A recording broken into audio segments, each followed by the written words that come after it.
Delivery boy Lakhan Jagtap दुहेरी हत्याकांडाचा आज तिसरा दिवस उलटलाय, पण मारेकऱ्यांचा पोलिसांना अद्याप कोणताही सुगावा लागला नसल्याने न्यायाच्या प्रतीक्षेत अख्खं कुटुंब गहिवरत आहे। घटना घडण्या अगोदर नेमकं काय घडलं आणि घटनेनंतर आजूबाजूची परिस्थिती कशी निर्माण झाली याबाबत कुटुंबियांनी अशा प्रकारे माहिती दिली आहे आणि गुन्हेगारांना पकडण्याचे आवाहन केले। मी लखन जगतापची बहीण आहे। मला न्याय पाहिजे। माझ्या भावानं लय कष्टाने उभा केलेला आहे। कधी कुणाच्या कशात सुद्धा माझा भाव आला नाही। फक्त माझ्या आईला आणि भावाला मला न्याय पाहिजे। आज 4 दिवस झालं त्याला कशाचं तंत्र पण नाही मिळालं। त्याला न्यायच पाहिजे। मला काय सुद्धा नको। नेमकं काय तुम्हाला वाटतंय? मला माझ्या भावाला आणि मला आईला फक्त न्याय पाहिजे। कधीच कुणाशी भांडण केलं नाही, कधी कुणाला पडवलं नाही, कधी कुणाचं काय सुद्धा केलं नाही। फक्त मला त्यांना न्याय द्यायचा आहे, नाहीतर या न्यायावरचा पूर्ण माझा विश्वास अजून उडून जाईल। मग आम्ही विश्वास कुणावर ठेवायचा? त्याच्यावर नाही तर कुणावर विश्वास ठेवू? आम्ही जगायचं आमचं उद्याचं मुश्किल होऊन बसल। आम्ही मोकळ्या मनानं जगू सुद्धा नाही शिकणार। माझ्या भावाला ना आईला न्याय मिळवून दे। झालंय मला कधी शेजारची एवढी ढसून विचारा की तुम्ही विचारा नाही। भांडणं मोठी जाती, लोकसंख्या भरपूर होती इथं, का तुम्ही आला नाही विचारा? त्यांना विचारलं नाही ठसून की बाबा भांडणं कुणाची लागली, कोण होतं इथं बघायला, काय झालं? शेजाऱ्यांनी सांगायला पाहिजे। तुम्ही कॅमेरा का बंद केले इथले? तुम्हाला दिसत होता कॅमेरा, तुम्ही कॅमेरा का बंद केले?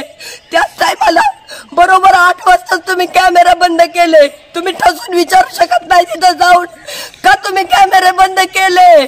त्यात दिसलं असताना काय झालंय ते? तुम्ही कॅमेरा लावता कशासाठी? मग तुम्ही बस सामील आहे का त्यात? सांगा। माझ्या आई बापानं लय कष्ट केलंय। माझ्या आई बापाला फक्त त्याला बंगल्यात बघायचं होतं, त्याचं ध्येय एवढंच होतं, दुसरं काय नव्हतं। तुम्ही कुठं बी चौकशी करा त्याची, त्याला लय सच्चा इमानदार माणूस आहे ती। कुणाचं फक्त मला न्याय पाहिजे, नाहीतर या न्यायावरचा माझा विश्वास उडाल, नाहीतर मीच आत्महत्या करेल माझ्या आई वडिला आईला भावाला माझ्या। नाही तुम्ही दिली तर मी स्वतः माझा जीव देईन, पण माझ्या आईला आणि भावाला न्याय पाहिजे। मला न्याय पाहिजे साहेब। लय बेकार झालंय आमचं। मी लखन जगतापचा भाऊ, मोठा भाऊ अमोल नाव आहे माझं। काय दुपारी आम्हाला असं कळालंय की आमच्या मम्मीला कोणीतरी वाद घालायला आलते, भरपूर जण आलते, बघायला पण भरपूर जण होते, पण त्यातील एकही लोक असं सांग नाही की इथं भांडण झालतं काय झालतं। ते दुपारी मम्मीला मुलगा आला की मारणार हे सांगून गेलेत, पण कोणच इथं सांग नाही की कोण आलतं। म्हणजे त्यांना पण भीती, म्हणजे हे दडपण केलेलं आहे त्यांच्यात, म्हणजे प्रेशर घातलेलं आहे, सांगू नका आम्ही मारून टाकेल असं पण होऊ शकतंय। मग ह्या पोलिसांनी फक्त माझ्या भावाला न्याय द्यावा। पोलिसाच्या 3 दिवसाच्या तपासाबद्दल काय वाटतंय? आम्ही समाधानी नाही आणि एक क्लू काढू शकले नाहीत पोलीस। म्हणजे कोणतीच माहिती आतापर्यंत कळाली नाही की कुणी केलं, म्हणजे कशामुळे झालं हे पण अजून कळालं नाही। ते पोलिसांनी आम्हाला सांगण्यात आले की तिथं 3 गाड्यांचं लोकेशन, म्हणजे 3 गाड्या होत्या असं सांगितलेलं आहे फक्त आम्हाला। बाकी कोणती अपडेट नाही सांगितली नाही। तपास काम काय? तपास अजून आले नाही कोण।